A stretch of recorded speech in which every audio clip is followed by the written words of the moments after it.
Okay, let's jump to the waiver wire. This upcoming week, February 27th is Monday. Cleveland and Denver are the only teams with 2 games next week, and we have 18 squads with 4 games. I'm going to jump right in.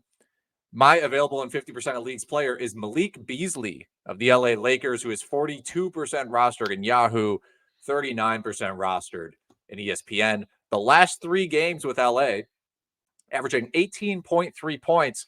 More importantly, 5 made threes per game. Woo. He's taking 10 per game in just 23.3 minutes. And you're saying his assignment is clear. He has a clear assignment for the Lakers. Maybe more clear than it's ever been in his career. He's always been a three-point shooter. Shoot the ball. Get in the corner. Started the past 2 games, and both of those games had garbage time in the fourth. Against the Pelicans and more recently against the Warriors. So I think he has upside for more minutes and more threes. There's no one else clearer to add off the waiver wire if you are in need of 3-pointers and points. And he has some steals upside as well throughout his career, but that can fluctuate a little bit. I mean, he's always been a guy who could get buckets. He's always, you think back, he had that 2021 season with almost 20 points a game. He's not shy about shooting. He's only shooting 40% for the season, but I think the Lakers look at him like, well, that's still better than what Russ was doing. Shoot it. 40% if you're taking 8 or 9 threes a game. I mean, what do you? Right. It's like Steph Curry. Like, it's not like he's like shooting 3 a game. It's like this he's guy's not shooting any 2s. You're right. It's just 3. He's launching a 4 threes a quarter, and he's like, all right, yeah, he's and sometimes. Even when he misses, he still hits the basket apparatus, unlike some of Westbrook's 3-point attempts. Yeah, give Anthony Davis an opportunity for an offensive rebound. I'm going to give credit to all the leagues I'm in. Beasley is not available in any league I play. That's good. Which is I am shocked he's down to 42% on Yahoo. That's insane.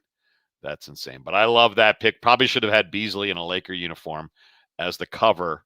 But instead, it's my guy, Malaki Branham, the 19-year-old guard for the San Antonio Spurs.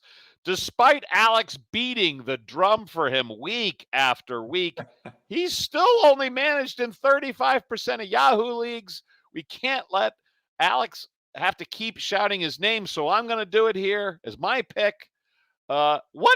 Actually, enlighten us, Alex. What is going on with Trey Jones's foot injuries? Missed 6 of 7. He came back, and I was like, oh, good. I can put him in lineups again, and then he's out again. What the heck?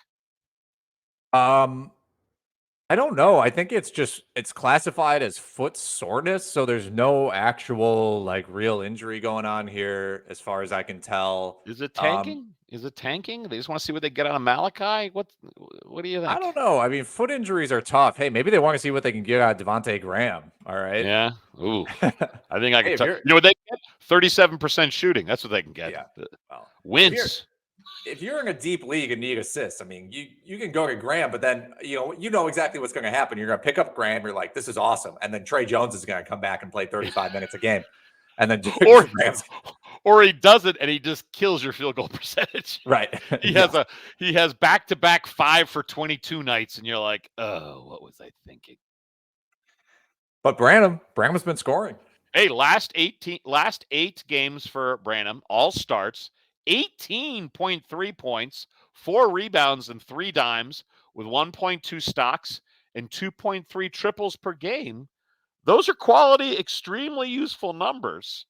I'm not sure the Spurs know which guard spot they want him to play at. But Spurs also have 4 games next week. We can't figure out what's going on with Trey Jones. Take the Malaki run while you can, friends. Do it now. My first long shot of the week, Delon Wright of the Wizards. He's back. Oh, you love Delon. Defensive Wizard. Wright. You love Delon. Yeah. 18% roster in Yahoo, 7% in ESPN. He had, I think, a streak of 3 games where he did not record a steal, and everyone was like, I'm out. I'm done. They dropped him. Which is fair, because that's what he was doing. But the past 8 games, he has 1 steal in each of the past 8 games, averaging 5 points, 4 assists, 4 rebounds, and 2 steals. 7 steals in the last 2 total. Yeah, he's back at it. I mean, there's really not that many guys on the waiver wire who are getting you a combined 6 assists and steals out there, especially that are only 18% rostered. And the reality is, Beal cannot stay healthy. Beal just can't stay healthy, and so they like also don't love Monte Morris, and they shouldn't. But no, I mean, there's the Wright's role has been consistent all year since he came back. It's 20 to 25 minutes a game. It's 4 assists and it's 2 steals. That's like every single night. And in a deep league, you can roster that guy and you can start him on even 3-game weeks. I don't know who loves Delon Wright more, you or David Aldridge, now writing for The Athletic. When Wright got hurt, he wrote like 7 columns on this is the end of the Wizards defense. And I remember me thinking there was a start to the Wizards playing defense, but I guess whatever D they did play, it was all led by Delon Wright, and the Wizards had some proprietary tip ball stat that Wright led the NBA in, and it's why they traded for him, blah, blah, blah. Anyway, you're my David Aldridge, Alex, and so I respect this I respect that pick a great deal. All right, my long shot of the week. Someone I think we've mentioned before, definitely mentioned last year too. Cam Reddish in Portland, and this all goes back to that earlier talk we had about the wing/forward situation in Portland is an absolute mess. They can't decide whether is it Naz Little, is it Reddish, is it Shannon Sharp, is it Matisse Thybulle? Shannon Sharp. Yeah, so I'm sorry about that. I'm sure Shannon Sharp could give them some decent wing minutes. I mean, put that cardigan on, just go on and go to town. Stick the arm, just keep the feet moving, get in front of somebody. No one's running that guy over. That's true. He'd get 8 rebounds. He'd get 8 rebounds. Yeah, you get some boards. Sorry about that. My apologies. No, it's okay. But it's a total mess in Portland, and I think Reddish is just as likely as anyone else. Anthony Simons is out through March, kind of also has an unclear timetable, which is creating even more shots and even more wing insanity. They rested Grant and Lillard after the All-Star game. Are you kidding me? What? Boo, your flight was late? Didn't they just have 4 days off? Boo-hoo. I didn't see Lillard didn't sweat during that All-Star game. Nobody sweat. Anyway, Portland's got 4 games next week. Cam Reddish could see some crazy shots, some crazy minutes for this Trailblazer team that isn't going anywhere. Yeah, the resting thing. I think some of these guys have like such long, specific pregame routines that they just, and the medical staffs get really paranoid. Like if Lillard were to play and got hurt, then the medical staff guy like gets sued. I mean, to Lillard's credit, I think he's only missed 2 or 3 games all season, right, so I shouldn't get too crabby. But I mean, you're right about Reddish because, with Simons out, yeah, Sharp is going to shoot the ball, but they just don't have too many offensive creators. We're talking like, Thybulle and Naz Little are options, but those guys don't dribble. No, Cam they Reddish do not create their own shot. Yeah. Cam Reddish, yes, he creates his. I mean, he's not a good offensive player. He creates his own bad shots. Yes, exactly. He will attempt to create shots for himself and maybe others. So, in that sense, yes, you can give Reddish a shot, especially 14% rostered. I'm actually surprised that isn't higher. If we're just talking about like, should this guy's roster rate be higher? Yes.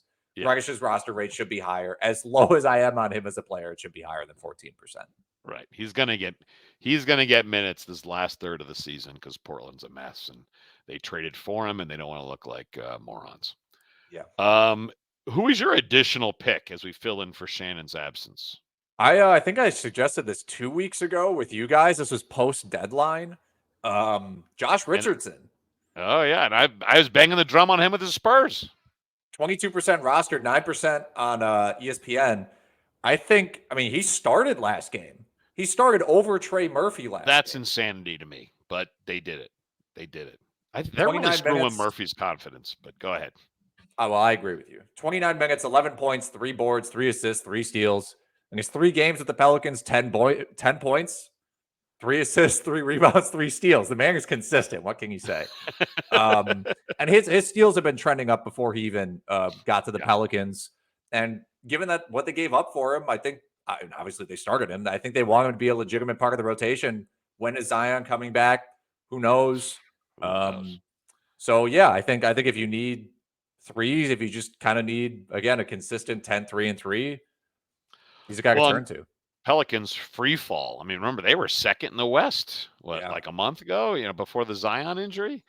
They're in free fall. I think starting Richardson, they're just taking stabs at what the heck to do. Yep. Yeah, it's ugly, but Richardson's quality NBA rotation guy. Is he a starter? No, not on a good team. But these Pelicans are desperate. They're looking for answers. And Richardson's a professional, and he'll hit threes. Like you said, he'll get you stocks. He'll hit threes. He's going to give you a little everything. I like that pick a lot, sir. Who's your pick? Boring pick. My boring pick of the week, Terrance Mann of the Clippers. He's starting, and he scored in double digits the last 6 games. Clippers have 4 games next week. Look, the Clippers have a lot of depth.